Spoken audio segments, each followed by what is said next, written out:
Hola, hola. Sean todas y todos bienvenidos a mi canal. Si es tu primera vez por aquí, te cuento que estoy leyendo cada libro de la Biblia para encontrar sus contradicciones, errores y mentiras. Si deseas ver la serie completa y en orden, ingresa a la web del canal. En la descripción dejo un enlace. Para todos los demás, les comunico que en la cuenta de Patreon ya pueden encontrar las fuentes de todos mis videos. Y además estoy agregando charlas, debates, conversatorios, etcétera en los cuales yo participo. Apóyame ahí y recibirás un montón de contenido adicional. Luego de la cuña, ahora sí hablemos del segundo libro de Crónicas. Una crónica implica una narración histórica consecutiva. En el anterior libro ya nos habíamos dado cuenta que las crónicas aquí relatadas son trozos que complementan a las historias narradas en los libros de Reyes.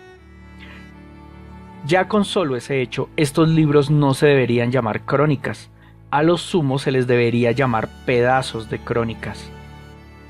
Con esta aclaración hecha, ahora sí comencemos. Los creyentes de estos libros afirman que dichos libros son históricos, pero pese a que lo escrito en dichos libros no coincide a lo que conocemos como historia, afirmar que son históricos implica que quienes los escribieron no requirieron de inspiración divina, solo redactaban lo que veían. ¿Y ellos cómo pudieron saber que eso era lo que quería Dios que escribiera? ¿Quién definió que dichos libros serían parte de los libros sagrados de los judíos? Estas y muchas otras preguntas sin respuesta ante mis ojos le quitan cualquier tipo de credibilidad a la Biblia. Capítulo 1, versículo del 1 al 6. Planeaba leerlos, pero el texto que quiero exponer es muy largo. Cuento con una colección pequeña de Biblias diferentes, dentro de las cuales varias mencionan versículos complementarios. Me puse a reunir todos los versículos complementarios de estas Biblias que coincidieran con los primeros 6 versículos de este libro, el segundo de Crónicas. Me encontré este listado que ven en pantalla, que solo incluye las referencias a los 2 libros de Reyes y al primer libro de Crónicas, encontrándome que en efecto es la misma historia contada por pedazos. Pero eso me genera muchísimas dudas al respecto de quiénes escribieron estos libros y cuál fue su motivación. Asumiendo que cada libro de estos fue escrito enteramente por un único autor, como lo afirma la tradición judía, nos encontramos con varios problemas. Primero, si la persona que redactó el primer libro de Reyes fue la misma persona que redactó el segundo y el segundo libro de Crónicas, explicaría por qué en los 3 hay fragmentos que mencionan a los mismos protagonistas. Pero no tiene coherencia que esa persona se pusiera a escribir 3 libros al tiempo, para terminar dividiendo la narración en los 3. Para resolverlo, se me ocurre que la información la fue escribiendo como le iba llegando, lo que implica que el escriba no fue espectador directo de los hechos. A él se lo fueron contando, quién sabe cuánto tiempo después y por cuántas personas diferentes, perdiendo la credibilidad como texto histórico. Claro que Dios, en su omnipotencia y sapiencia, pudo escoger a varios escribas e inspirarles los textos como mejor le pareciera. Pero eso implica que Dios también le inspiró a estos escribas las referencias a los otros libros. Por dar un ejemplo, Dios le inspiró al escriba del primer libro de Reyes que hiciera referencia del primer libro de Crónicas, para continuar leyendo sobre un rey en específico. Y Dios, al escriba del primer libro de Crónicas, le inspiró que hiciera referencia al primer libro de Reyes. El complique surge cuando intentamos entender por qué Dios partiría historias tan cortas en varios libros. Y si Dios lo sabe todo, ¿por qué ser redundante en dichas narraciones en diferentes libros? O sea, ¿qué sentido tiene llenar varios libros repitiendo la misma información? ¿No será más fácil de redactar y de leer un único texto cronológico? También surge el problema de entender cómo los 2 libros de Reyes y los 2 libros de Crónicas hacen referencia entre sí, sin que hayan sido escritos todos al tiempo, ya que el primer libro escrito no podría contener referencias a libros que aún no se redactan, a menos que fuese planeado, y eso le quita la opción de inspiración divina. Tampoco tiene sentido que 4 escribas redacten 4 libros al tiempo y se hagan referencia entre ellos, lo que implicaría que se conocían. Ahí sí es que no veo a Dios por ningún lado. Entonces me surge la pregunta: ¿quiénes definieron que estos 4 libros debían ser parte de la Biblia hebrea? ¿Y cuáles son los argumentos para afirmar que son inspiración de Yahvé? Capítulo 1, versículo 1. Salomón, hijo de David, fue afirmado en su reino, y Jehová su Dios estaba con él, y lo engrandeció de sobremanera. Dios le dijo a Moisés que él nunca más hablaría con otro humano diferente, lo que implica que quien escribiese este primer versículo lo hace porque se lo soñó, tuvo una visión o realizó una suposición a partir de lo que vivió. La cuestión es cómo supo esta persona que esa información venía de Dios. Yo podría soñar que el jeque Muhammad Ahmed el-Tayeb es bendecido por Dios. También podría consumir algún alucinógeno y tener visiones al respecto, o simplemente ver que él fue nombrado líder del movimiento religioso más grande del planeta y asumirlo. ¿Pero acaso este hecho es prueba del apoyo de Dios? La respuesta es que no, ya que él es el líder de los musulmanes suníes, quienes afirman tener al único y verdadero Dios, al igual que lo afirman los cristianos. Por definición, como máximo uno de los 2 dioses es el real. La cuestión es, ¿cuál es? ¿El de Salomón o el de el-Tayeb? Capítulo 1, versículo 6. Subió pues Salomón allá delante de Jehová, al altar de bronce que estaba en el tabernáculo de reunión, y ofreció sobre él 1000 holocaustos. Vemos que en este libro continúan los holocaustos como ofrenda para Dios. Menciona a 1000, supongo que se refiere a 1000 individuos de especies como cabras, gallinas o humanos. Hago énfasis mucho en esto para cuando lleguemos al Nuevo Testamento, al lugar donde Jesús dice que no ha venido a cambiar la ley de su Padre, sino para hacerla cumplir, y como Jesús de haber existido tendría que ser judío, a la única ley que se refiere no puede ser otra que a la de Moisés, ley donde se estipula asesinar personas, entre otras especies animales, como ofrenda para Dios. Capítulo 1, versículo 7. Y aquella noche apareció Dios a Salomón y le dijo: pídeme lo que quieras que yo te dé. Es fácil encontrar movimientos cristianos completos que afirman que a Dios no se le puede ver ni escuchar, que nuestras limitaciones humanas no dan sino para sentirlo, que más allá de saber que si lo que se siente es Dios o gases intestinales, lo que me parece importante resaltar aquí es cómo supo Salomón que lo que sea que se le apareció era Dios y no el diablo. ¿Cómo supo el escriba de este texto que lo que se le apareció a Salomón era Dios? ¿Por qué Dios le preguntaría a Salomón qué quiere? Si Dios lo sabe todo, simplemente se lo hubiese dado y ya. Demostrándonos su poder y dándonos indicios de que Él es quien dice ser. Capítulo 1, versículo 8. Salomón dijo a Dios: tú has tenido con David mi padre gran misericordia, y a mí me has puesto por rey en su lugar. Según estos textos, quien selecciona a los reyes es el mismísimo Dios. Siendo que Dios todo lo sabe, sabe qué cagadas hará cada uno de estos reyes. Pudiéndolo todo, podría nombrar rey a alguien que no cometa cagadas con su pueblo. Como conclusión, todas las cagadas de los reyes son culpa de Dios. Agradecería si alguien me explica en qué parte de mi anterior proceso lógico he cometido algún error.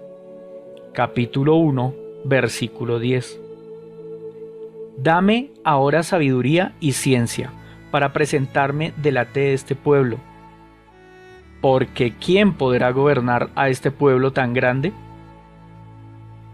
El concepto ciencia para nosotros en la actualidad es relativamente claro, pero para alguien de hace 2500 años, quienes consideraban ciencia la astrología, las runas, la quiromancia, la alquimia, entre muchas otras farsas.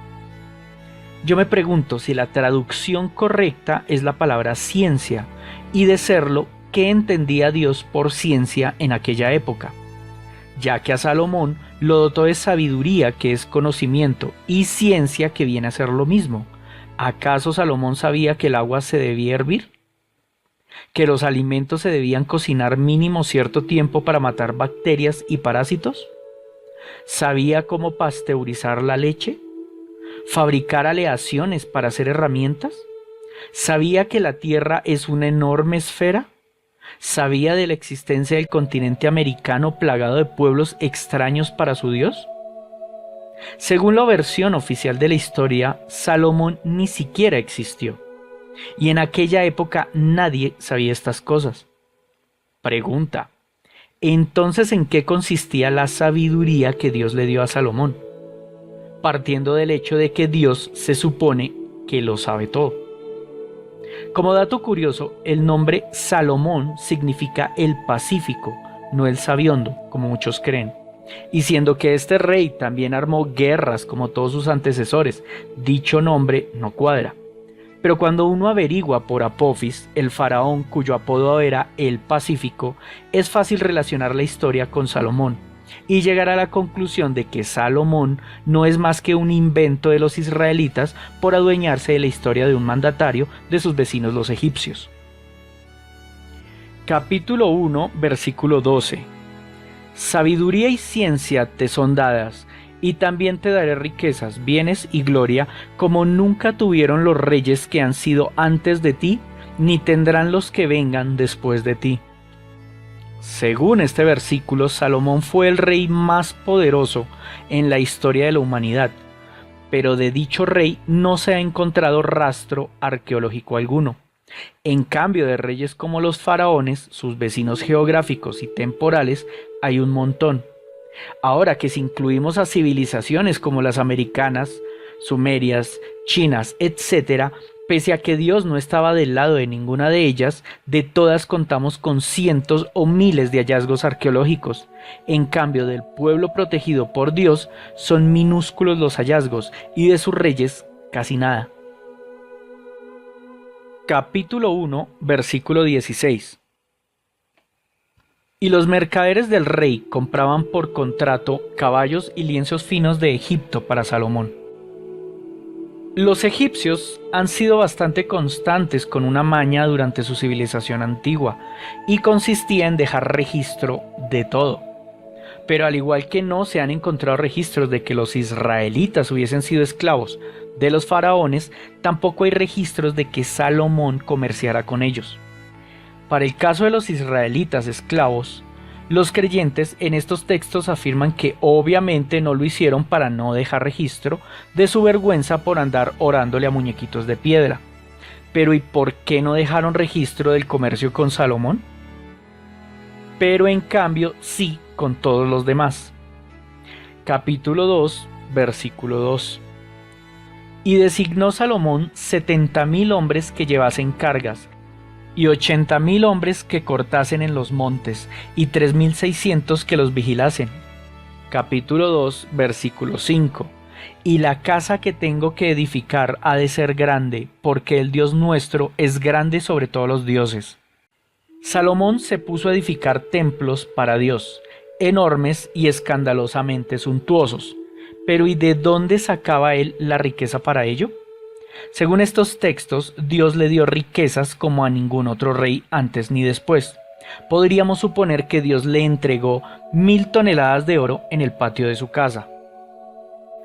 Pero eso hubiese causado que el valor del oro se cayera estrepitosamente, gastándolo pronto y adquiriendo pocos productos y servicios, con el agravante que al terminarse el oro, el reino se hubiese desmoronado hasta sus cimientos. Según los libros de Reyes, a Salomón otros reinos le entregaban tesoros, pero como los reyes no trabajan, esos tesoros debían salir de los ciudadanos, de cada reino, de la gente normal, de a pie, de la chusma.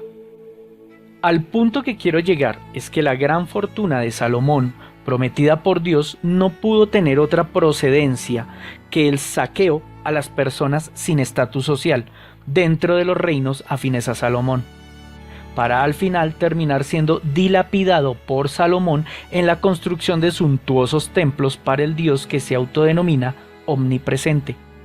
Esto ya no solo es una incoherencia, esto ya es de nivel de una irracionalidad.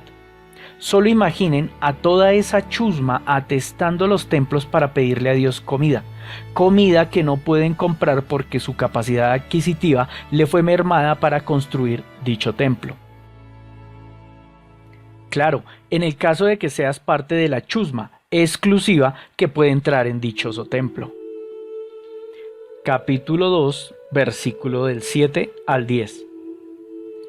En estos versículos se listan los materiales con los cuales adornaron los templos: oro, plata, bronce, hierro, púrpura, grana, azul, cedro, ciprés y sándalo. Yo me pregunto, ¿cómo para qué necesitaba el templo de Dios todos estos artilugios de lujo? ¿Por qué no colocar comida a la entrada, así los feligreses no tendrían que escoger entre buscar comida e ir al templo? ¿O construir un sistema sanitario? ¿O silos para almacenar comida previendo épocas de hambruna? ¿Desarrollar tecnología para hacer más eficiente la producción de alimentos? Pero no. Colgaron láminas de oro en las paredes, siendo que para Dios creador de todo no puede haber diferencia entre un pedazo de lata o un pedazo de cualquier otro metal. Capítulo 2, versículo 12. Además decía Hiram: bendito sea Jehová, el Dios de Israel, que hizo los cielos y la tierra, y que dio al rey David un hijo sabio, entendido, cuerdo y prudente, que edifique casa a Jehová y casa para su reino. Si hay que agradecerle a Dios por las personas sabias, entendidas, cuerdas y prudentes, por lógica coherencia podemos culpar a Dios porque algunos de nosotros salimos ignorantes, torpes, mensos, locos e imprudentes, que como agravante dichos defectos nos fueron otorgados desde antes de existir, por lo que no pueden ser consecuencia justa de nuestros actos. Eso definiría a Dios como un ser arbitrariamente injusto. Capítulo 3, versículo 7. Así que cubrió la casa, sus vigas, sus umbrales, sus paredes y sus puertas con oro, y esculpió querubines en las paredes. Decenas y decenas de versículos contándonos cómo se construyeron los templos. Eso como qué valor ético o moral tiene, qué valor teológico podría brindar a quienes lo leemos. El único valor que encuentro es en el caso de que fuesen textos históricos, brindando conocimiento de la cultura de la época, pero de serlo, aunque aclaro que todo indica que no lo son, de estos ser textos históricos no podrían estar compilados aquí, ya que esto se supone que es la palabra de Dios inspirada mágicamente a sus profetas. En cambio, los textos históricos son la recopilación de eventos cualesquiera por parte de sus espectadores, donde Dios se supone que no metió mano, ya que nos respeta el tal libre albedrío. Pero esperen un momento, ¿acaso Dios respeta el libre albedrío de sus profetas? Porque de ser así, permitió que aquí se escribieran errores, malinterpretaciones, incluso mentiras, todo a cargo de la libertad que Él mismo nos infundió. Incluso cabría la posibilidad de que se incluyeran textos redactados por alguien que se autoproclamó profeta, ya sea por autoengaño o con el ánimo de estafar a alguien. Cuando empecé con esta lectura bíblica, mi credibilidad en ella era 0. Ahora mi credibilidad se encuentra en números negativos. Dentro de las tonterías que se relatan aquí están cómo tapizó las paredes con madera y oro, cómo esculpieron los querubines alados en oro, las medidas del templo, los nombres que le dieron a las columnas que sostienen al templo, las medidas y materiales del altar, cómo se esculpieron 12 bueyes y fueron ubicados en el santuario, la construcción de 10 fuentes, la fabricación de 10 candeleros y su disposición en el templo, al igual que mesas, atrios, puertas, tazones, calderos, palas, garfios, lámparas, lamparillas, tenazas, hasta incluso se menciona cómo fabricaron y ubicaron cosas que no sé qué son, como granadas, basas, capiteles. Capítulo 4, versículo 18. Y Salomón hizo todos estos enseres en número tan grande que no pudo saberse el peso del bronce. Y yo me pregunto, ¿y cómo para qué Dios necesitaba tanto bronce en su templo? Y de paso me pregunto, ¿qué ganaba Dios contándonos todo esto? Capítulo 4, versículo 22. También las despabiladeras, los lebrillos, las cucharas y los incensarios eran de puro oro. Y de oro también la entrada de la casa, sus puertas interiores para el lugar santísimo y las puertas de la casa del templo. Capítulo 5, versículo 2. Entonces Salomón reunió en Jerusalén a los ancianos de Israel y a todos los príncipes de las tribus, los jefes de las familias de los hijos de Israel, para que trajesen el arca del pacto de Jehová de la ciudad de David, que es Sión. Cada vez que escucho del arca de la alianza, donde se guardan los mandamientos de Dios, no puedo evitar pensar que no tiene sentido. Que Dios entregara unos mandamientos por escrito luego de los acontecimientos de la Torre de Babel, lo que implica que dichos mandamientos están escritos en uno de los muchos idiomas. ¿Acaso no era más coherente que le entregase dicha ley a los primeros humanos con un único idioma? Así tendría lógica que castigara a Caín por matar a su hermano, ya que según la Biblia, Dios a nadie le había dicho que estaba prohibido matar. Lo mismo aplica para el diluvio universal. Dios no le había contado a nadie qué era lo que quería. ¿Por qué esperaría que la humanidad de entonces se lo cumpliera? También aplica para Sodoma y Gomorra. Dios aún no le decía a nadie que no le gustaba el sexo, y menos el sexo homosexual. Para el caso de la Torre de Babel, esta es la hora que Dios aún no nos cuenta cuál fue la ley que transgredieron los humanos de la época, al levantar un edificio de 7 pisos. Hoy en día tenemos edificios de 800 metros de altura, y hasta donde sé, Dios no se ofende por nuestros rascacielos. Bueno, retomando lo del arca, Dios escribe los mandamientos en una única lengua, restringiendo su lectura a solo una porción pequeña de humanos. En vez de colocar las tablillas en un lugar donde la mayoría de nosotros pudiésemos verlas y estudiarlas, ordena que sean guardadas permanentemente en un cajón. Pero no le bastó, le agregó el poder a dicho cajón de matar a todo aquel que se atreva a tocarlo. Las religiones cristianas insisten en que Dios quiere que vivamos bajo su ley, pero Dios escondió su ley en un lugar donde no tenemos acceso. ¿Acaso eso no es una flagrante contradicción? O las religiones nos mienten al afirmar que Dios quiere que asumamos su ley, o la Biblia miente porque dentro del arca no está la ley de Dios. O Dios nos miente al afirmar que dentro del arca está su ley, la cual quiere que implementemos. Pero si las religiones mienten, entonces son falsas. Si la Biblia miente, entonces es falsa. Y si Dios miente, entonces no es Dios. ¿A alguien le queda alguna duda de mi conclusión? Capítulo 5, versículo 3.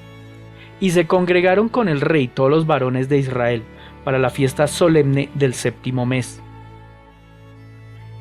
Este versículo me viene genial para demostrar lo ambiguos que son los textos bíblicos. Resulta que no siempre hemos tenido el calendario con 12 meses y empezando año en enero. Si tomamos el tiempo que le toma a la luna pasar por sus 4 fases, unos 28 días más o menos, y lo multiplicamos por 13 meses, tenemos 364 días. En efecto, en la historia de la humanidad hubo culturas que a partir de esta cuenta matemática usaban calendarios de 13 meses. De una de esas culturas surgieron las 12 constelaciones que hoy conocemos, pero lo que no muchos saben es que en realidad no son 12, son 13, incluyendo la constelación del cazador de serpientes. Constelación relacionada con el asunto de que la serpiente es la mala de la mitología de este lado del mundo. Esta constelación se conoce como Ofiuco, pero hay enormes problemas con tener 13 meses en un año. No puedes tener ni bimestres, ni trimestres, ni cuatrimestres, ni semestres. En cambio, con 12 meses sí que puedes dividir el año. Pero la humanidad no solo ha contado con años de 12 y 13 meses. Prueba de ello es que nuestro mes septiembre viene del latín 7 meses y los romanos lo convirtieron en mes séptimo. Pero en nuestro calendario es el mes noveno. Al igual que octubre significa mes octavo, pero en nuestro calendario es el 10º. Noviembre significa noveno mes, pero en nuestro calendario es el 11º. Y diciembre significa 10º mes, pero en nuestro calendario es el 12º. Pero los enredos no paran ahí. En la civilización romana apareció el emperador Julio César, quien determinó que él era muy importante como para no quedar para la posteridad y se inventó el mes de julio, el cual pasó a ser el primer mes del año. Tiempo después tuvo un hijo llamado Augusto, quien también terminaría siendo emperador, y don Augusto determinó que él también debía quedar para la posteridad y se inventó el mes de agosto, el cual pasó a ser el segundo del año. Hechas estas aclaraciones, el versículo en mención habla de una celebración en el séptimo mes. Como estos textos fueron escritos antes de la existencia de Julio César y su hijo, no puede ser probable que contaran con sus calendarios con los meses de julio y agosto. En el idioma ruso, los nombres de los meses son literalmente su numeración. Primer mes para enero, segundo mes para febrero, tercer mes para marzo, etc. Entonces aquí viene mi cuestionamiento. Cuando en la Biblia dice en el séptimo mes, ¿se refiere a nuestro septiembre? ¿O a nuestro julio? ¿O a nuestro enero? ¿O a cuál mes? Cosa puntual que no tendría problema, de no ser porque tanto judíos como cristianos como musulmanes tienen sus tradiciones muy bien ubicadas en el actual calendario y se ofenden de no ocurrir dentro de los dichosos periodos. Como resumen, traducir un escrito entre varios idiomas con lapsos de tiempo de siglos hace imposible que se conserve el contexto de los textos. Si Dios dejó su voluntad por escrito, la única manera de saber de qué hablaba es leyendo en el idioma original con pleno conocimiento de la cultura dentro de la cual se escribió. Pero hoy ni conocemos esa cultura ni poseemos los textos originales. Entonces, ¿en qué se basan los intérpretes de la Biblia en los diferentes idiomas para afirmar que entienden la voluntad de Dios? Capítulo 5, versículo 9. E hicieron salir las barras, de modo que se viesen las cabezas de las barras del arca delante del lugar santísimo. Mas no se veían desde fuera, y allí están hasta hoy. Todos los fervientes creyentes de los libros sagrados de las religiones del Dios de Abraham afirman que dichos textos trascienden al tiempo, que son actuales sin importar cuántos milenios transcurran, desde su redacción. Bien, en este versículo dice que hasta hoy el arca y toda su parafernalia están donde Salomón las ubicó, pero resulta que hoy el arca ya no está allí. Las opciones que nos quedan es la Biblia se equivoca, pero eso convertiría a la Biblia en falsa. Otra opción es que la Biblia no es atemporal, que posee un tiempo determinado y aplica para una época en específico, pero eso abre las puertas para que libros como el Apocalipsis no sean proféticos para nuestros días, o sea, que los acontecimientos narrados allí ya ocurrieran, tal vez hace 1000 años o 1500 años atrás. Y una tercera opción, que es por la cual yo me decanto, la Biblia es falsa y todo lo escrito allí fue para el contexto cultural de la época en que se redactó, y punto. Capítulo 5, versículo 10. En el arca no había más que las 2 tablas que Moisés había puesto en Joreb, con las cuales Jehová había hecho pacto con los hijos de Israel, cuando salieron de Egipto. Sigue estando claro para mí. Dios metió su ley donde nadie la puede consultar, pero nos exige a todos que la asumamos. ¿O será que Dios solo quiere ser Dios de su amado Israel y a todos los demás que nacimos por su decisión en otras culturas, pues que nos lleve el diablo? Capítulo 5, versículo 14. Y no podían los sacerdotes estar allí para ministrar, por causa de la nube, porque la gloria de Jehová había llenado la casa de Dios. Capítulo 6, versículo 1. Entonces dijo Salomón: Jehová ha dicho que él habitaría en la oscuridad. ¿Acaso no se supone que Dios es ubicuo? O sea que él está en todos los lugares al tiempo. ¿Cómo podría habitar un sitio en específico? ¿Acaso Dios puede mermar sus poderes o incluso apagarlos? Capítulo 6, versículo 14.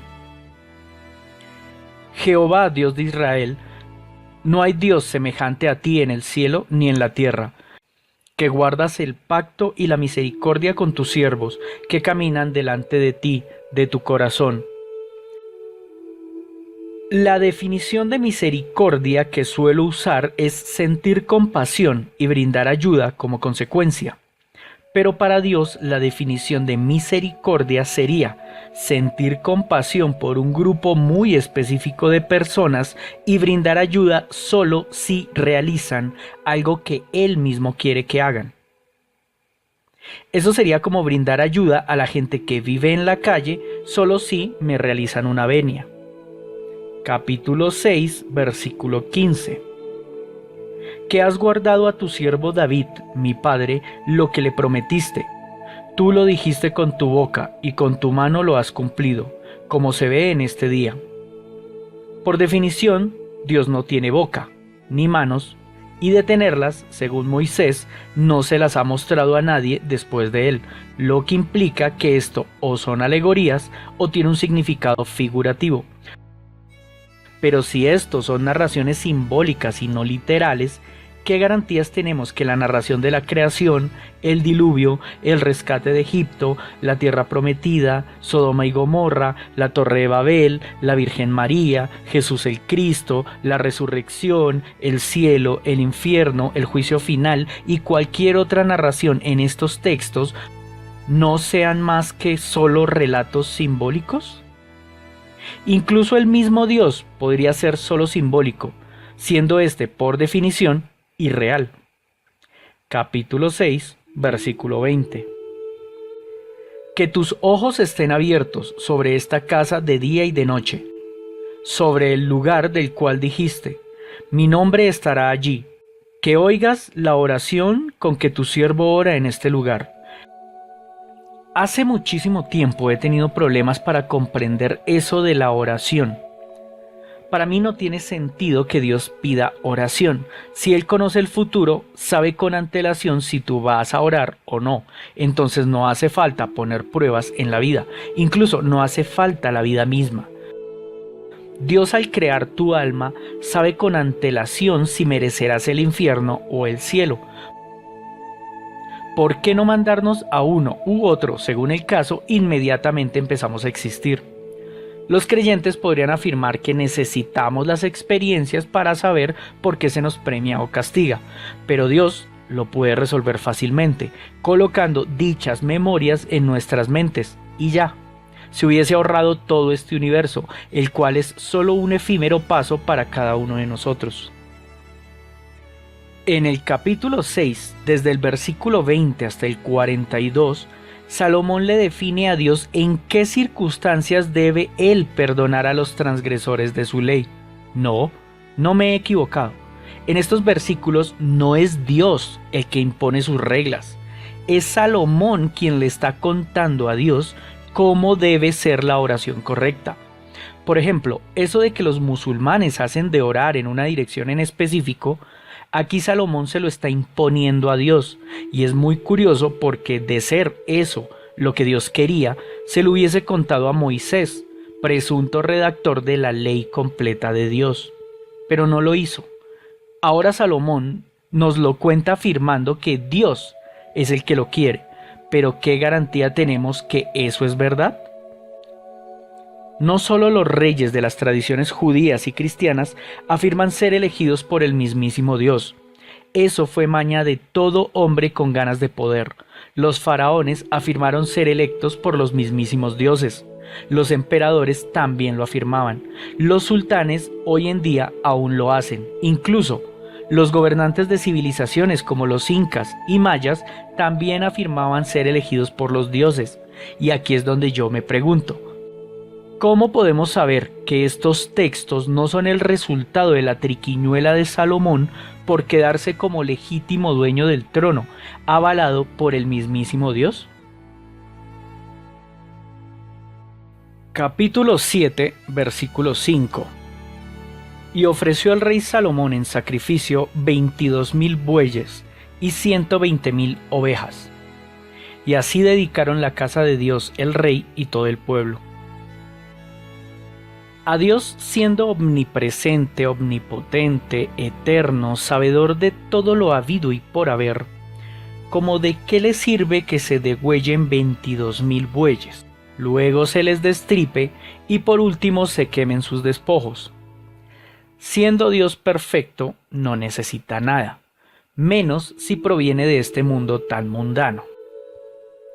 Según la Biblia, los animales masacrados sirven para expiar los pecados, donde pecado es una transgresión a la ley de Dios. Si intentamos compararlo con un delito que es la transgresión a la ley de una sociedad, vemos lo ridículamente absurdo que es. Supongamos que alguien se mete a nuestra casa y roba muchos objetos. La policía lo atrapa y en el juicio el ladrón ofrece un puñado de ratones para expiar su delito. Entonces se degüellan los ratones, se destripan, se desuellan y se queman. ¿Como para qué le sirve eso a la víctima? ¿O como para qué le sirve eso a la sociedad? ¿Qué culpa tienen los ratones de que el ladrón sea una rata? Eso es claramente una injusticia, y siendo Dios perfecto, justo, no es coherente. O Dios no es justo, o estos textos no son su palabra. ¿Qué otra opción podría caber? Capítulo 7, versículo 11.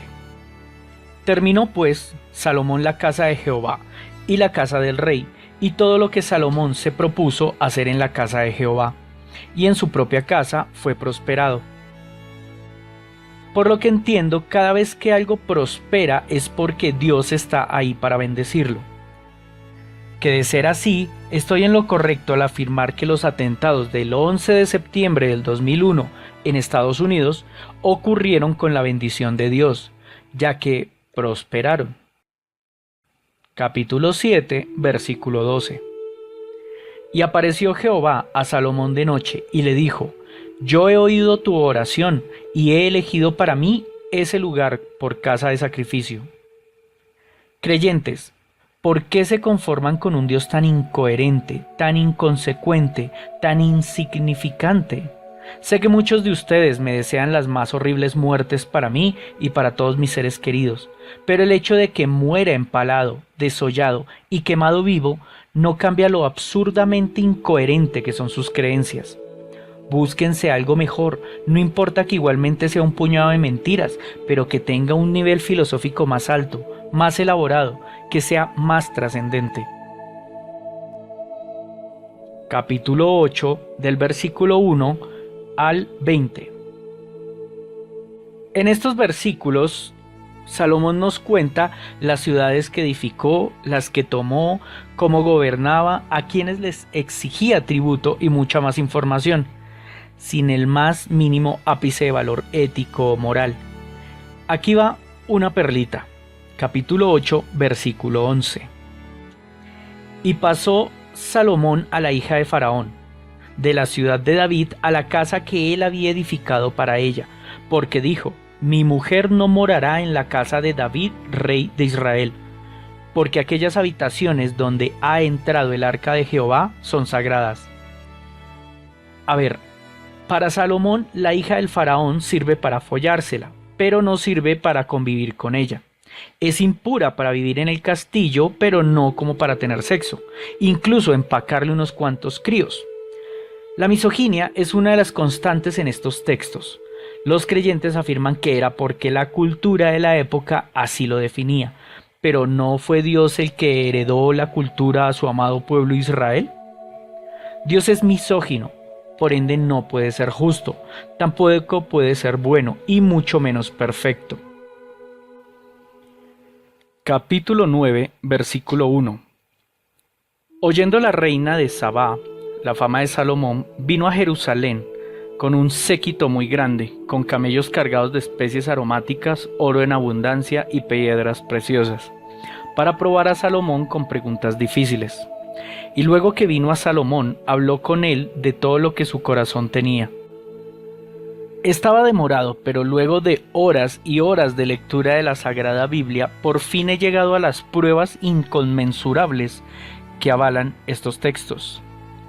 Si conocemos las preguntas difíciles que la reina le hizo a Salomón y analizamos sus respuestas, será imposible no ver la presencia de Dios en su inspiración. Pero luego de leer los 20 versículos siguientes, no hallé ni una sola pregunta, y mucho menos algún atisbo de respuesta. Solo comentarios vacíos de lo sorprendida que quedó la reina que no conocemos en nuestras bases históricas, por lo que no podemos obtener información que corrobore al menos su existencia.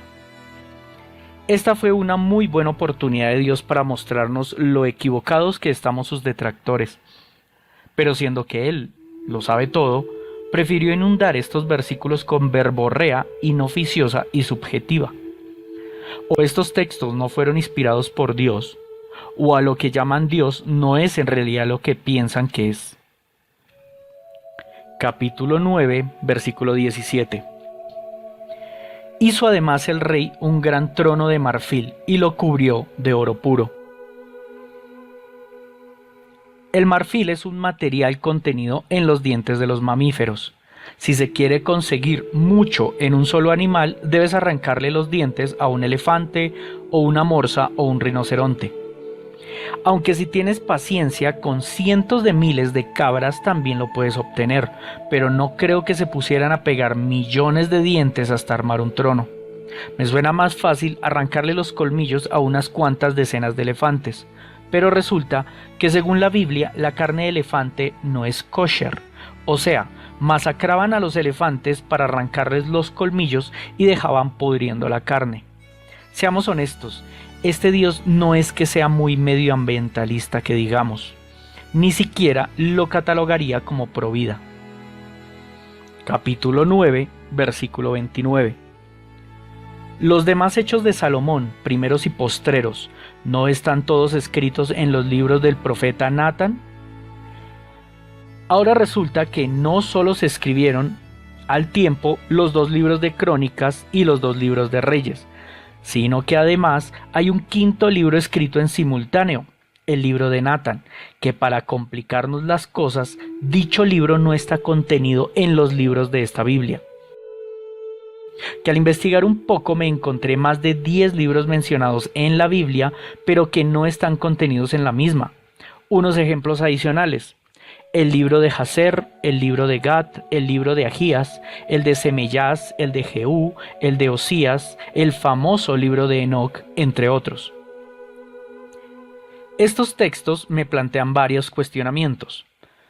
De los textos mencionados, de los cuales no tenemos una copia, simplemente hacen de la Biblia un texto incompleto, y siendo que la Biblia fue escrita inteligentemente para que se logre entender unas partes a partir de información contenida en otras partes, los intérpretes, al no conocer todos los libros, solo pueden tener una interpretación parcializada o incompleta, por lo que no pueden afirmar que saben cuál fue la intención de Dios al inspirar su texto sagrado.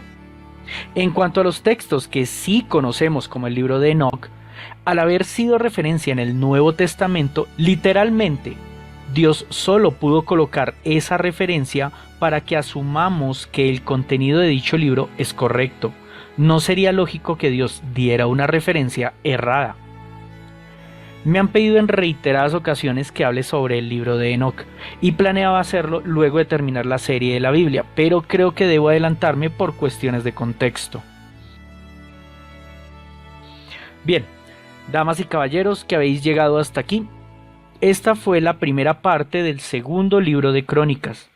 Gracias por escucharme. A continuación, un agradecimiento muy especial para las personas que me apoyan económicamente en la cuenta de Patreon. Allí ya pueden encontrar las fuentes de mis videos, también pueden ver los videos sin interrupciones y disponibles para descarga. Y desde este mes encontrarán los audios de charlas y debates en los cuales he participado. Y muy pronto iniciaré los estudios bíblicos. Suscríbete a mis redes sociales, dejo enlaces en la descripción. No siendo más, nos vemos muy pronto. Chao, chao.